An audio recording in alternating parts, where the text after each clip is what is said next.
Janë zhvilluar këtë herë homazhet në nderim të legjendës së sportit shkodrane Paulin Ndoja, i nda nga jeta në moshën 79 vjeçare. Homazhet u zhvilluan në hollin e stadiumit Loro Boriçi, aty ku Ndoja kontribui për shumë vite me familjen e vllaznisë. Për ish kolegët e tij, një portier si Ndoja nuk i vjen më Shkodrës. Ato shprehin se Ndoja ka bërë pritje që nuk mund t'i pres asnjë portier në botë.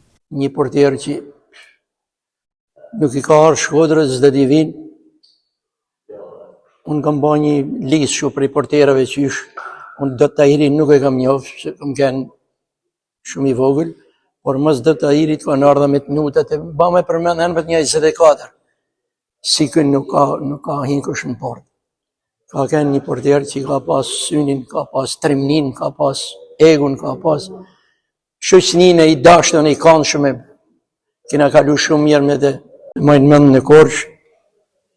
Ishte thuj këtë gishtin e madh, me Allçi lujti në Korçë. Më gjenoj edhe çfarë egut ka pasur për futbollin shkodran. Paulini ka qenë një në portierat që nuk mund të keq Shqipënia më. Pavarësisht se si ishte puna e partisë më kohë, por si portier atë kena pas në rreth dytë. Nëse mua më ka ikur kundërshtar, ka dalë me Paulinin vetëm, ai ka pas për detyrë me mpushtu mua, për me kap topin.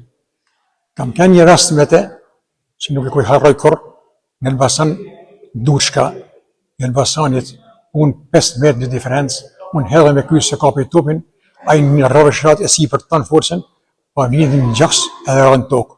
Unë të pa kua topi si edhe mrapa, mas ka hinë rjetë, ka shkuj rjetën, ku shëpë për rinë të fikt, me topë të lidhen.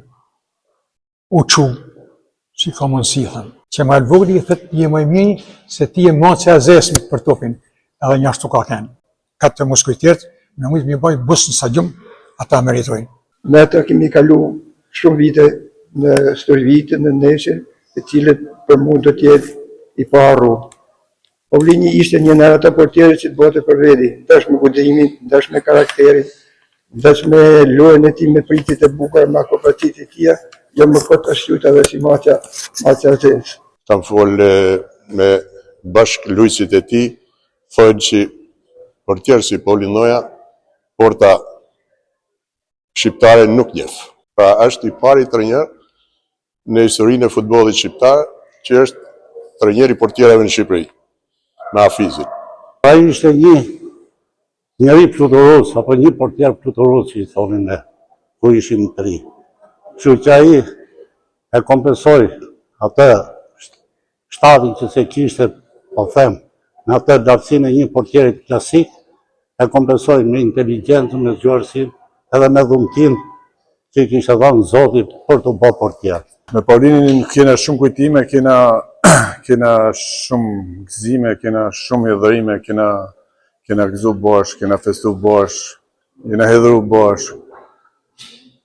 Edhe janë të panumër, me gjithë të janë humje që nikojnë sportin në emblemen që ka pas vllaznia, sepse nëse ne përmendim emrin vllazni, normalisht menja që kanë të këto kollosa, Zan Ragami, Saba Bizi, Paulin Ndoja, Din Zhega, këto janë që ja kanë zbukuru emrin dhe kanë vu një themel shumë të madh të kjo vllazni e madhe. I pranishëm ishte dhe kryefi SHF-s Armand Duka, i cili tha se sot është një ditë e trisht, pasi kemi humbur një nga futbollistët me më shumë kontribute në futbollin shqiptar. Sot është një ditë e trisht, një ditë që kemi një humbje të madhe, kemi humbur një nga futbollistët me më shumë kontribute në futbollin shkodran dhe atë shqiptar, Paulin Ndojën. Kemi humbur një mik të mirë, një shok të mirë, një familjar të mirë, njeri shumë i respektuar në ambientet futbollistike, jo vetëm të Shkodër, por edhe në vende tjera ku ka kontribuar si trajner dhe në gjithë Shqipërinë. Paulin Ndoja është një nga figurat më të shquar në historinë e futbollit shqiptar dhe veçanërisht në klubin Vllaznia, që në moshën 20 vjeçare arriti të fitonte Kupën e Shqipërisë me ekipin e Vllaznisë. Pas përfundimit të karrierës si lojtar, Paulin Ndoja ka vazhduar të kontribuojë në futbollin shqiptar si trajner dhe përgatitës i portierëve në Akademinë e Vllaznisë.